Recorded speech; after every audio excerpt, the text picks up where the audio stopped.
So I'd just again like to thank the platform of speakers this morning for their very interesting presentations. We're slightly behind schedule, but do have a question and answer session programmed for the next 10 minutes. So if there are any immediate questions anybody would like to raise?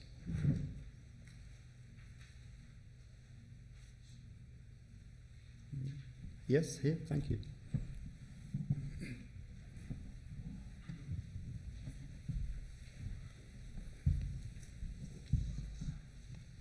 Hi there.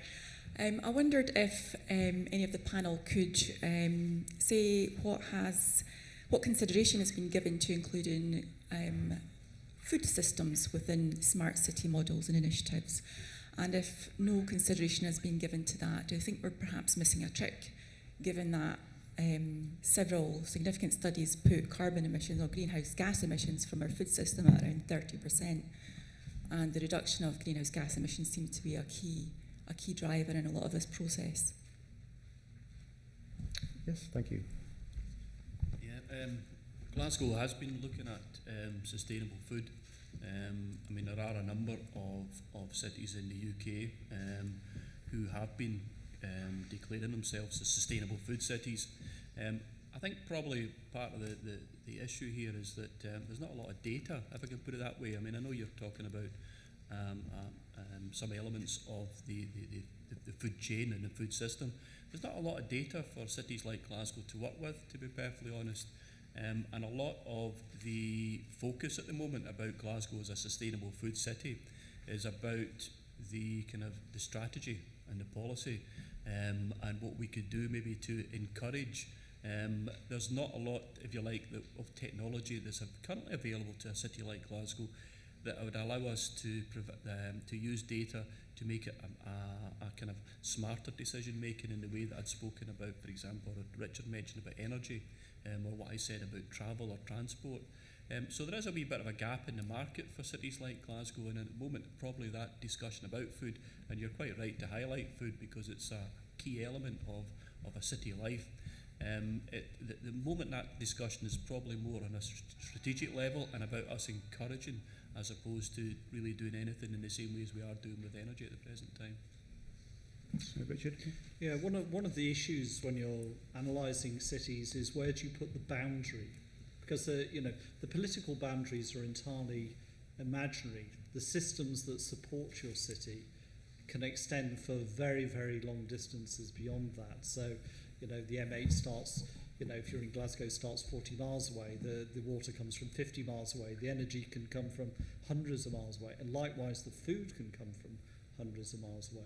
So, but very often when we look at carbon footprints for cities, what we look at is the carbon emitted within the city itself rather than the carbon embedded in all the services consumed by that city.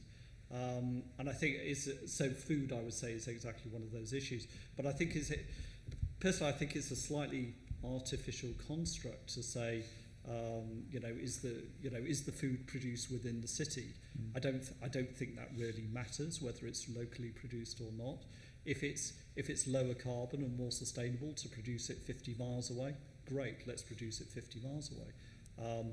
It's like in Glasgow, one of the best low carbon energy opportunities is just outside, is 10 miles outside the city. It's Whitelead Wind Farm, one of the biggest renewable energy systems in Europe. So simply because it's outside the boundary, I'm not sure we should just discount it. I think we need a kind of slightly more complex understanding of cities as very open systems with things that flow in and out of them. Yeah, no, the question, sorry, just to take that a bit further. I mean, the World Expo theme this year in Milan is feeding the world and resilient cities through food, local food production, etc. So more holistic frameworks possibly have picked this up, in my experience anyway, and made food probably number 5 or number 6 priority on their particular strategy.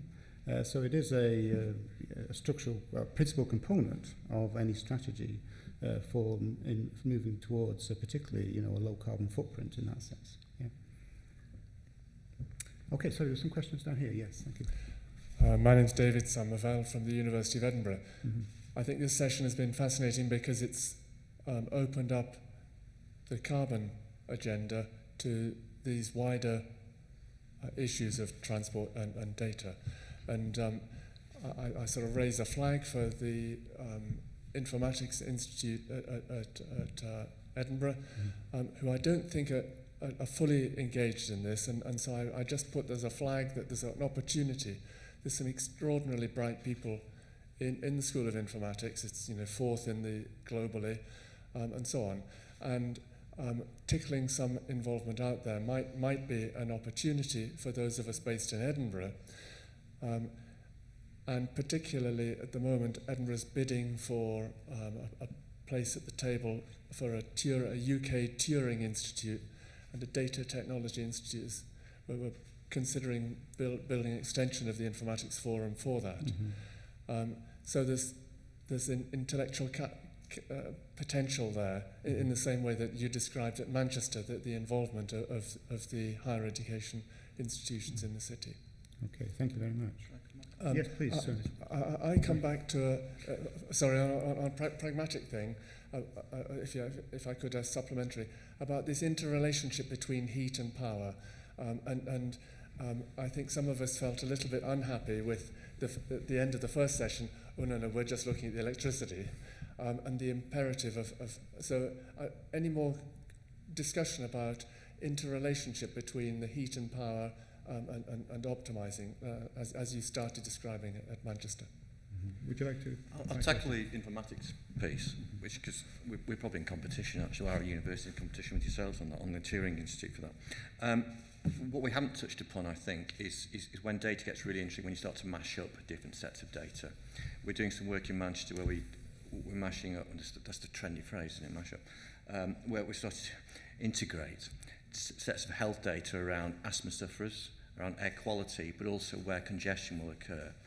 When you start to look at those three pieces of information in real time, at the same time, you get some really interesting stuff. And then you can start to take action. It's fairly, I don't need to describe why and how that might pan out, but you can imagine how we might be able to alert our health providers around specific incidences at a particular time. We're not there yet, and I don't think any city could claim to be, but I think that's the utopia in terms of data. Data in a single set on transport data is fine for managing your transport, but it gets much, much more exciting when you start to mash it up with other sets of data, and that generates real market value to, if you put that data out in open source format, etc., you then get market value in terms of third parties being able to access that data, sticking apps on here, etc., etc. That's when it gets really exciting for me around the informatics piece, but I'll let Paul deal with the heat power.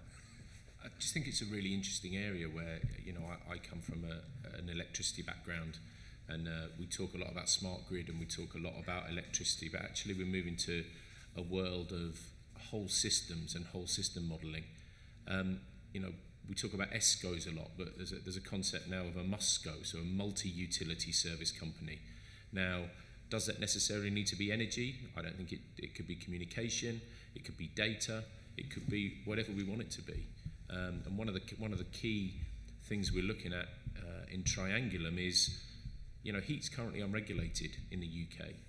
Lots of people are talking around about district heating. How do you create a market around heat? How do you deal with heat? What's more, is it better to use electric heating, or what sort of fuels? They're the sort of use cases that we're actually going to be exploring, because I think as we move towards a more decentralised energy mix, heat is something which is often wasted. I had a meeting in a city, I won't name them, where we were looking out from the 6th floor window at an energy from waste plant, and the heat's just going straight up in the air. I mean, that's absolutely crazy. One of the things we're looking to do around some of the transmission substation work that we're doing is reclaiming some of that heat for the tube in London, because it is a valuable resource, and I think we need to utilise it better. Okay, there's some more questions here. Yes, thank you. In terms of cities, you're trying to describe a smart city, but you haven't provided what is the benchmark of what the city currently is and how it's actually going to evolve with the vision to take into account all the stakeholders, children, parents, businesses, council taxpayers, to give them what is their interaction in meeting the vision that you've described and what they will provide in terms of interaction, enthusiasm, and reaching a point where they can see, yes, this is the aspirations that you may describe, but also that they want in terms of growing the city. Because what I'm a bit perturbed about is that you're using lots of fancy narratives, but you're not actually meeting the connectivity between the people in the city, how they can improve, and the wider community outside of the city in terms of this growing, organism which you've called a city. Thank you very much. So that's very much the people-based definition of a smart city. And direct participation you're looking for, and democratic governance, rather than the... I've been involved for over 30 years in constructing large cities, and the issue that we've always had is that the vision where you have now, when it's being implemented, is always different. And what I'm trying to establish here is that we've got the facility of communication and technology to bring that gap together, and I don't see this being highlighted or value in getting the urbanisation a real community activity. Okay, thank you. You want to reply to that? I'll have a start. Yeah. Because I can run south of the border, can't I? I suppose, there's about 360 definitions or growing of what a smart city is, but you're absolutely bang on in terms of saying that a smart city needs to be citizen-centric. That's the kind of phrase we use, certainly Manchester and others, and Glasgow as well. Because at the end of the day, it's citizens who will be the users of those technologies. It's got to work for them. What's quite interesting, I think, is that, again, as what colleagues in Glasgow have been saying about cities being enablers. Yes, we have a duty for the people that live and work in our cities and to enable them to grow, prosper, etc., to live fully fulfilled lives. But there comes a point where we can go so far. There are certain things that city authorities have limitations and don't have capabilities around. And what's been very interesting, I think, recently is when we put out data in an open source. That's all the cities perhaps should be doing. The market can then intervene. So what we've been seeing very recently, you pick up two really, really big disruptors which are going to get big in the future. So Airbnb, those of you who picked up on Airbnb, Hilton chain of hotels took decades and decades to build up their real estate for hotels. Airbnb took a couple of years. They had 19 million people staying in Airbnb rooms on New Year's Eve. 19 million. It's globally. They've been a major disruptor. Similarly, Uber. Now, you might disagree with some of Uber's principles, etc., but again, a major disruptor. The third parties are developing applications for the market, out in the market. They take the risk. If citizens want to use those sorts of products, those sorts of technologies, they will do so. The role of the city, I think, as an authority, is to get that data out in a way that enables those third parties to then access that data and develop products and services for citizens. To be frank, as a city official, I'm not the right person developing an application. It'll be wrong. But I don't know if colleagues have got... Thank you. Yeah, I don't know if I necessarily agree with what you're saying. I mean, smart cities is not just for geeks. It's got to be for everybody. And I do think that there'll definitely be challenges when you look at some of the expansion in some of the Chinese cities. But that's not just a challenge in terms of the development of smart cities, but the development of infrastructure and so on. Because these places are developing so rapidly, it really becomes quite a challenge for them to do any long-term planning. For places like Glasgow, I mean, I spoke about the engagement that we were doing in relation to some of the energy projects, how we're trying to get information from you, how we're providing information about vacant lands that you as a community could use for renewable energy sources. So there is, I mean, I think a city is aware of that. What I will say is for a smart city like Glasgow, or it could be Edinburgh or Manchester, if you want to move forward, you need political leadership. And if you don't have political buy-in or political leadership, then any development stalls, any kind of programme will stall. And if I don't put social benefits in there in a city like Glasgow, where there's a lot of people who are subjected to fuel poverty, there are a number of deprived communities. If I don't put social benefits in there, I will never get the political buy-in that I need. So we really must, you're right, but you're correct to make the point, and it's well made. We need community engagement. It has to be the core of smart cities. It has to be really at the centre of what we're doing. So it's not just an academic exercise. It's got to be something that all communities can relate to. And that is a challenge. Different sectors of society struggle with technology. Some of the older population, for example. However, it's incumbent upon city authorities to work at it and to make sure that it is all-encompassing. Okay, thank you. But I do think as city authorities, I do think we have to try an awful lot harder. You know, I'll take the example of a planning application. You've all seen the street lights with a little A4 sheet of paper, you know, stuck to it, and it says in tiny text, "Does this affect you?"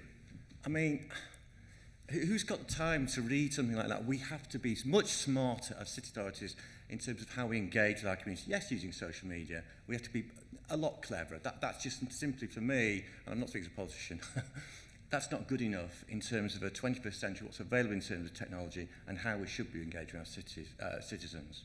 We do need to be a bit cuter in how we do. Sorry. You've got to remember that the people in the community are the ones that create wealth.